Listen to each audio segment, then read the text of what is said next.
yung heaviest ko. So, ayaw mo yung heaviest. Pareho lang yun. Pareho. Pwede dito.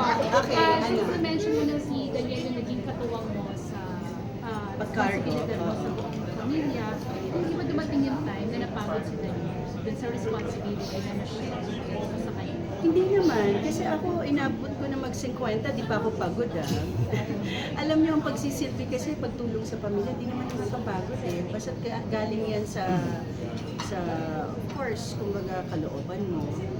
And ang nakakapagod lang dyan, yung nakikita mo hindi nag-grow yung kapamilya mo. Hindi nagsusumika, nasanay na nakatanghod sa'yo at naghihintay. Yun ang medyo nakakapagod at nakakalungkot. So pagdating kay Daniel, iniwasan na namin lahat. Ginamot ko na lahat bago pa dumating siya na maging isa ding taga-cargo ng pamilya. Hindi naman to actually, napunan ko naman na inabutan na lang ni Daniel mga 20% na lang. So, pwede na mag-asawa si Daniel. pwede na siyang kumargo ng Sarili sarili na responsibilidad. Anytime kung gusto niya, matagal niya.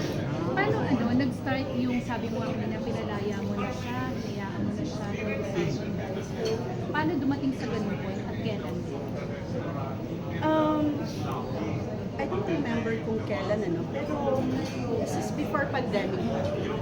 Okay na siya. Kasi si Daniel matanda mag-isip. Oo, sobra siyang matanda, makaluma, at marami siyang ideas. Lolo talaga siya mag-isip. So, he's very responsible. Maaga siguro siyang namulat at 15, nasa industriya na siya. So, at 15, alam niya na, before, at a very young age, alam niya na ako lang yung nandito mag-isa. So, nakakatulong din, no? Yan na yung mga anak natin mula sa totoong buhay na meron ng pamilya niya.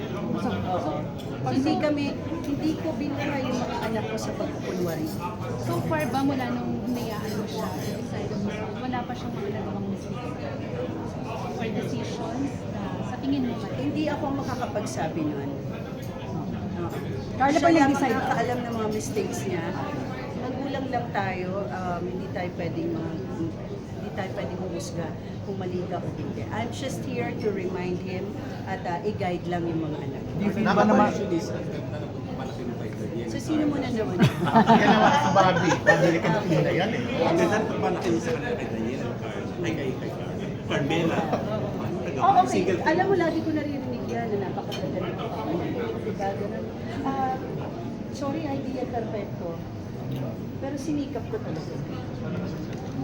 Katulad ng ibang magulang na nandito din ngayon, sinisikap natin na maitama yung mga pagkakamali natin sa mga anak natin.